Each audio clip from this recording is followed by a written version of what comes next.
Good morning. How is everybody doing today?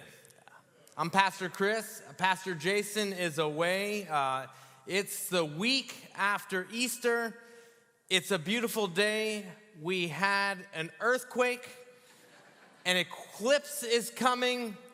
And ironically, my sermon is all about fear. I promise I did not write it at last minute last night. I planned it ahead. Right before the Jersey earthquake of 2024 came, but I thought it would make a great intro. So my question for you this morning is, do you have fear? How has it affected your life? Do you have anxiety, which is a form of fear? Where have you seen this fear creep into your life? And I want you to sit with that for a moment. Just sit with it. Where has fear creeped into your life?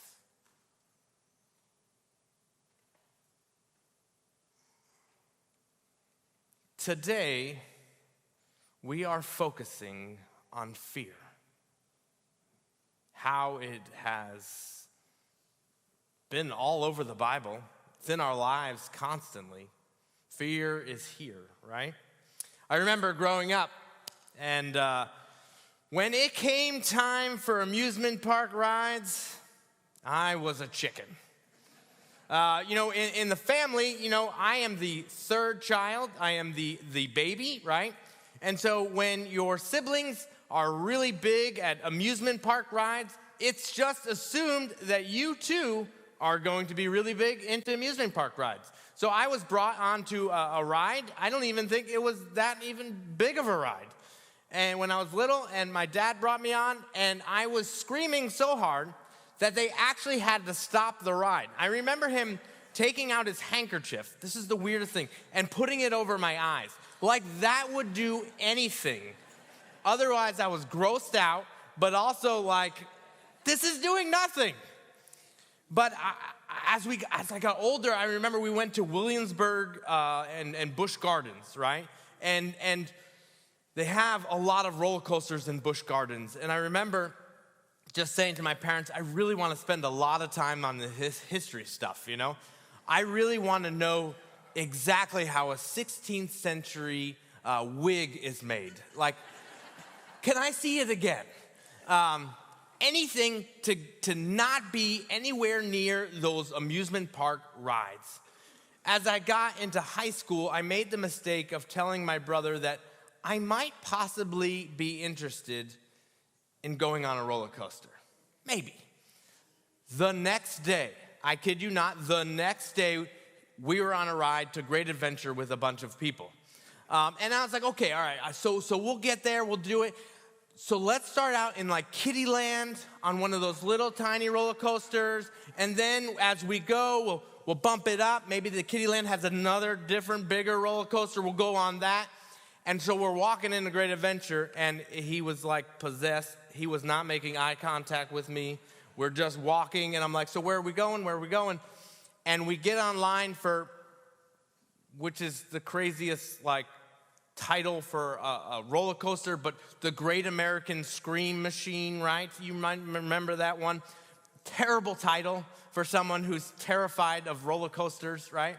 And so I remember online, and I'm just like, if anybody wants to go in front of me, go ahead. Like, you feel like you're on death row, right? So you're like, come on, just you go ahead. You've been waiting here a long time, and you go ahead. And then you get, and it's like, click, click, click, click, click, click, which is just the worst. And like the thing is just like loose, and you're like, is this gonna work? Right? But I got through it, and I did it. And then I'm like, oh, this roller coaster thing's not so bad. It's not so bad, right? And I'll tell you why I broke that fear of the roller coasters is because I was an extreme extrovert. Like, I did not like sitting off the side by myself while everybody had fun. I wanted to be there, so I was willing to put myself out there and push through the fear so that I could do this. See, we call that a healthy stress. That it's healthy to go through it.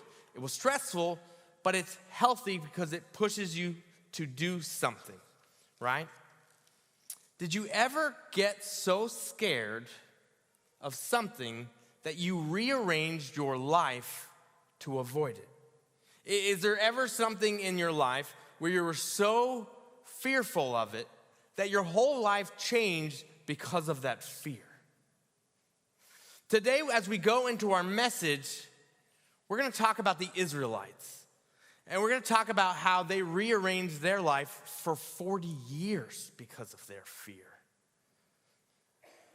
I have to give you a little bit of a story, a little bit of a background of the Israelites. And I got to do a little history here. Maybe some of you know this history. Maybe some of you have no idea. So this is why we do it, right? And if you may have known that the Israelites were first in Egypt, right? And they were slaves to the Egyptians. And God went to Moses and says, you're going to get them out of Egypt. I'm going to work through you, and we're going to get them out of Egypt. No longer are the Israelites going to be slaves. And you might remember there was a whole bunch of stuff, and Moses brought them to the Red Sea, right? And he put up his arms, and the Red Sea parted, and the Israelites all walked across. They went into the desert. And as soon as they got there, they were like, what are we going to eat? There's no food here. Let's go back into slavery. It was better there. The trust thing with the Israelites was always an issue. And so when they get into the desert areas, okay, and they then are told by God that, listen, I'm giving you a promised land. It's a land of milk and honey. It is an awesome land. It's all yours. I'm giving it to you. All you have to do is trust me. See, that's their struggle, trusting God. God's like, I'm giving you this great land. All you have to do is trust me.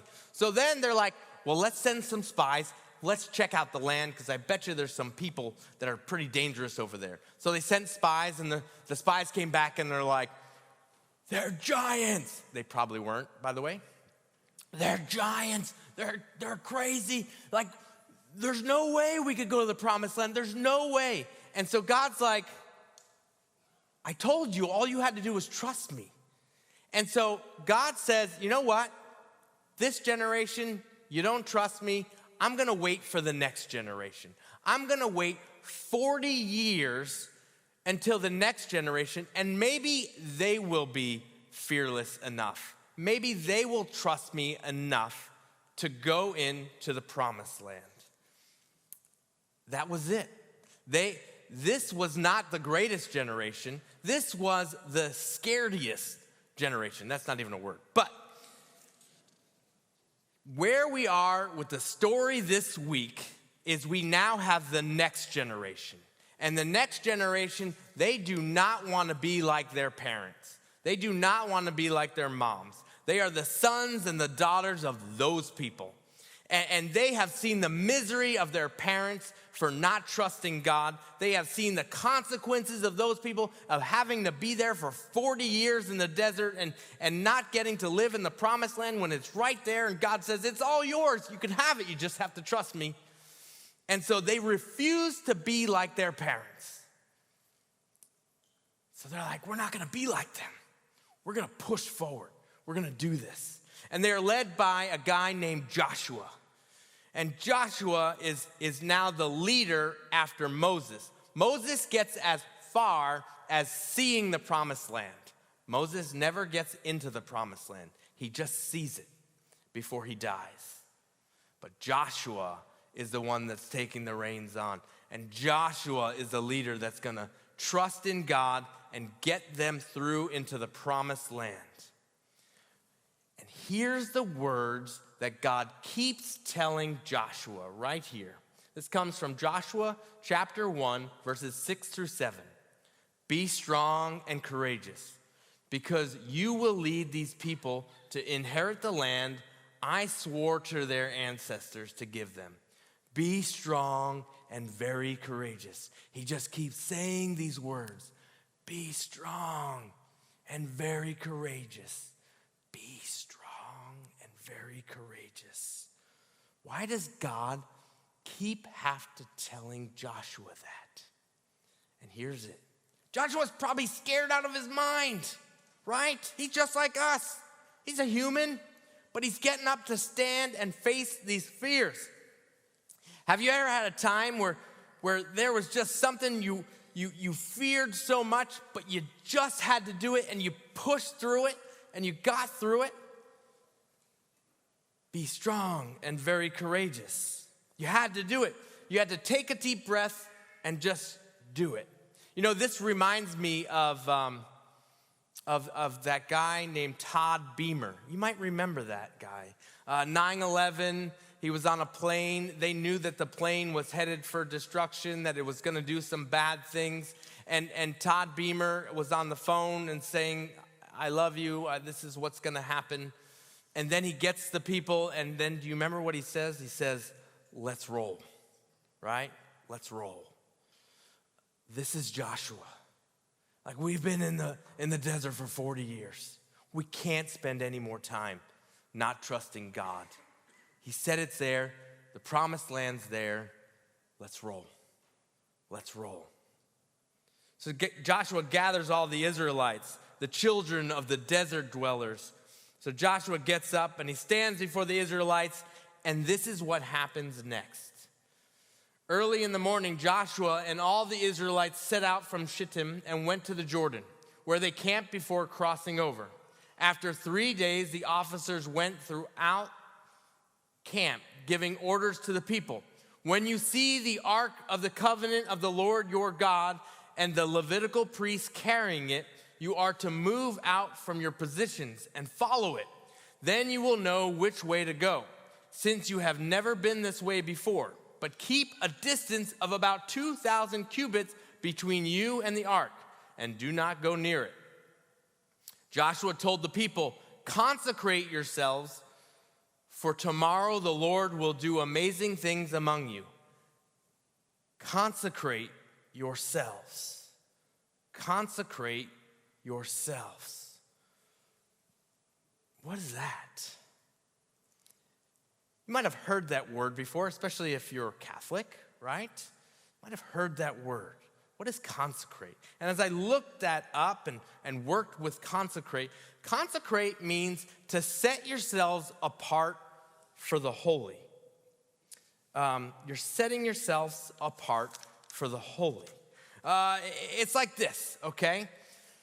They are on this side of the Jordan River. Let's pretend this is the Jordan River here. They're on this side. They're in camp, right? And Joshua's like, consecrate yourselves.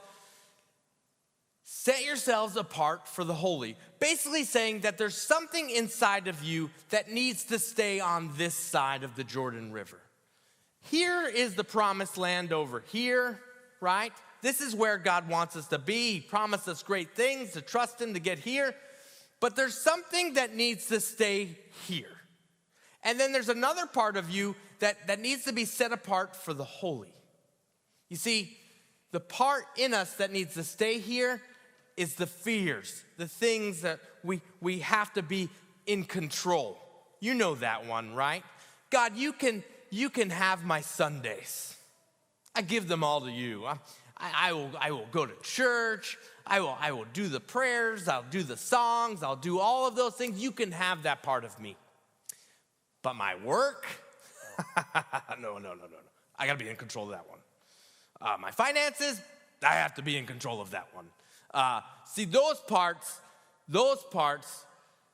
Joshua's saying, set those parts aside for the holy. You see, if you're gonna see miracles, if you're gonna see holy, some things need to stay on the other side of the Jordan River.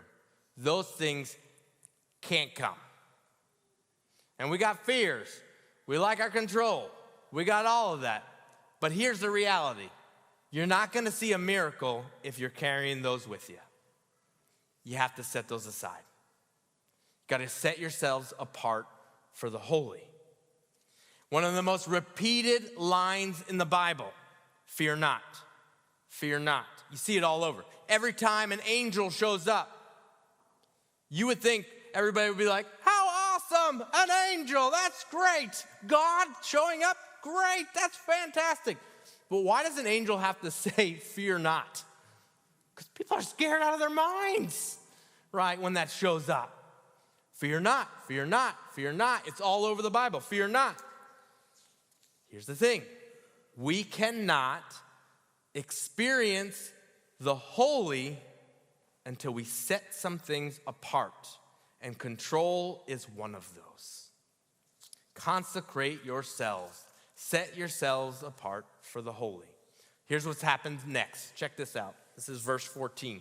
So when the people broke camp to cross the Jordan, the priests carrying the Ark of the Covenant went ahead of them. Now the Jordan is at flood stage, all during harvest. Yet as soon as the priests who carried the ark reached the Jordan and their feet touched the water's edge, the water from upstream stopped flowing. It piled in a heap a great distance away at a town called Adam in the vicinity of Zarethan, while the water flowing down the Sea of Arabah, that is the Dead Sea, was completely cut off. So the people crossed over opposite Jericho. So he brings the people to a river, right? We've seen this before. We've seen it. We've heard all about the Red Sea parting, and Moses puts his arms up and they pass through, and the words in the Bible are dry land. They passed through on dry land. Like, it was literally so dry. They're like, here is our beautiful yellow brick road, right? But this is slightly different, isn't it? This is different. When God has them put their feet in the waters. And they made sure to tell you that it's flood level waters. This is around the harvest time. That this isn't the Dead Sea of 2024. This is the Jordan River that was at flood stage levels. That they're literally going to have to put their feet in the water before the water stops. It's not dry land. It's not dry land. Often with our fears, we're not walking into dry land that God sets for us. Sometimes we have to get our feet wet. And when the soles of their feet touched the water stopped. See, these men and women had to sacrifice their lives in order to see something amazing happen with God. First, they had to set something apart, but then they had to get their feet wet. And when they got their feet wet, then they were able to see the holy. You see, often it's hard to see. I remember when I just graduated, I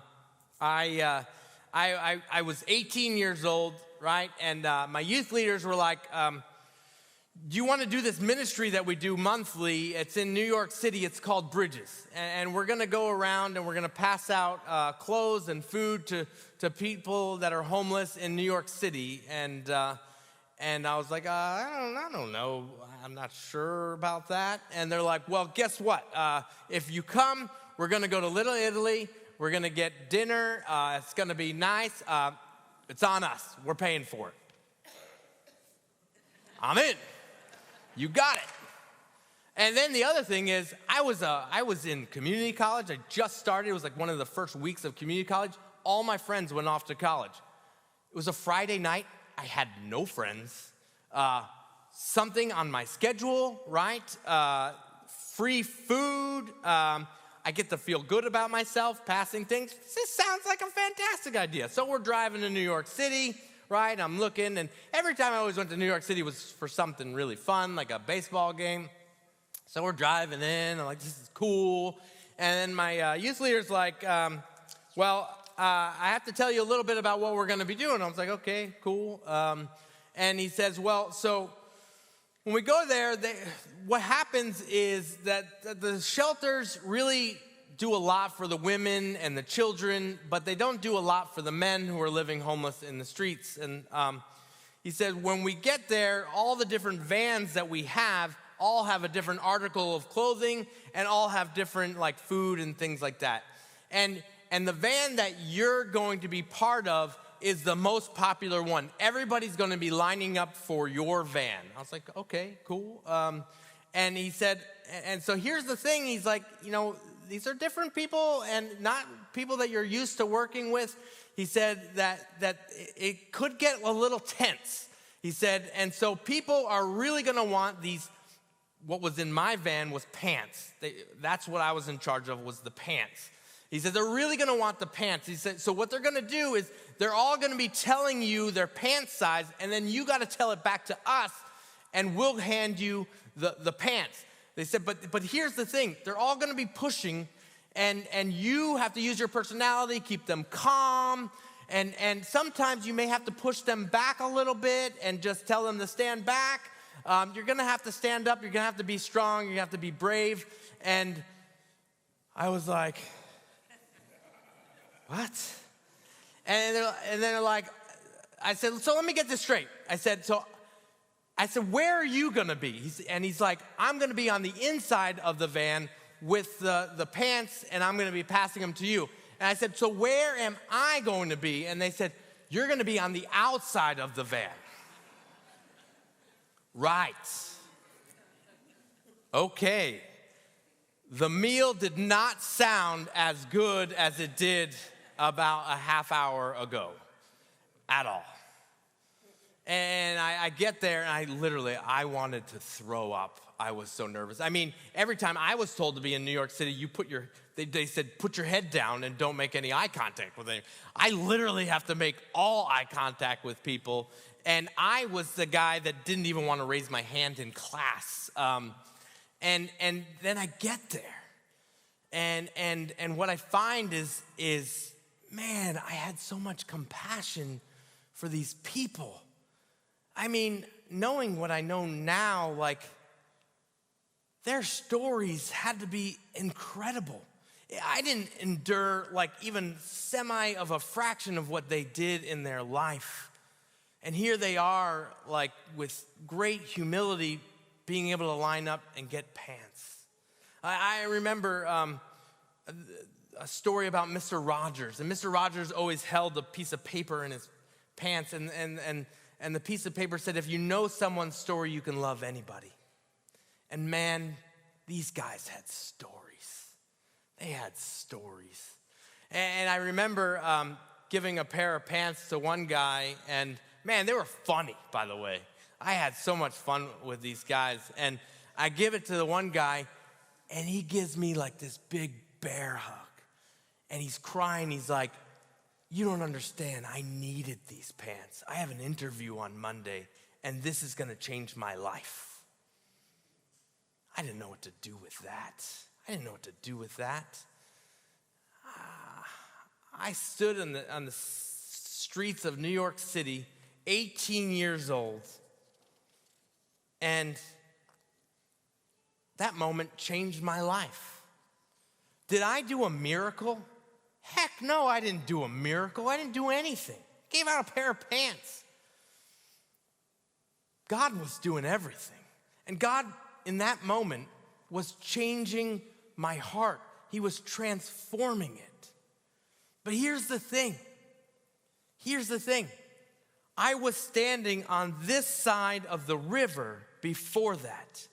And all I had to do was put my feet in the water, and then God did all the miracles. But you see, if I stayed home, if I didn't do that, then there would have been no miracle. If I didn't set myself apart, then I wouldn't have been able to see the holy, the miracle.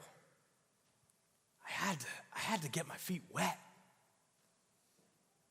And that's the thing with Jesus. That's the thing with this church thing that we do. We can do this church thing, right? We come here on Sunday mornings and it's great. We're entertained. We hope for a good sermon, right? Good music. It's great, right? Maybe it'll calm our stress and anxiety for a little bit. Like, great. But a church is a place that takes broken and messed up people like I was, and it gets them to put their feet in the water where miracles can happen, where the holy can jump out and do something. But the thing is, we can't be transformed unless we're willing to set apart our control and then put our feet in the water and be transformed. And we sure can't transform other people if we aren't transformed ourselves. That's the way it works. And so the church thing was great. We love it. And it'll take all of us different times to get our feet wet. It took the Israelites 40 years to get their feet wet. But they did it. And when they did it, it transformed their life. It transformed everything. Joshua and the Israelites that day said, that's it. That's it. I am done being a desert dweller. 40 years is enough. I do not want to be defined by my parents' problems. We're changing the course of everything. And so they stepped their feet into the water. You know, last week was Easter. And the most fascinating thing about Easter, the story that hands down makes me believe it every time, is because these disciples, right? They literally ran. When they saw Jesus arrested, when they saw him being murdered, right? They ran. They said, I'm out of here. I'm out of here. I don't know the guy. I'm out. They ran. They locked doors. They even went fishing. They went back to their old jobs. They said, let's do what we used to do, right? We're going fishing. They were done. 3 days later, less than that, they changed their whole lives, transformed. So much so that they were willing to die for it. I don't know about you, and I've been in the church thing for a long time. I never see people transformed that quickly. I see some amazing things. I see miracles all the time. But transformation like that, what happened? Something miraculous had to happen for them to transform that quickly. To one day running, locking doors, going back to day jobs, to I'll die for this, and then they do die for it. There's only one thing that did that, and that was the miracle of resurrection. That a God in the flesh resurrected from the dead. It's the only thing that could make something like that happen. Maybe you're like me. And you know every Sunday we have an awesome worship Sunday, right? But each week I keep going back to the same things I try to leave behind. It's like my foot is still on this shoreline all the time. And then I just kind of do this. Right? I want to see the holy, but I don't totally know if I can fully put myself in there. I'm just going to still toe it, right? But you can't see the holy unless you fully jump in. You can see it a little bit, but you can't see all of it. Maybe you and I can finally put our feet in the water. Step in. Be strong. Be courageous. Because a miracle isn't going to happen until you leave that shoreline and you jump in.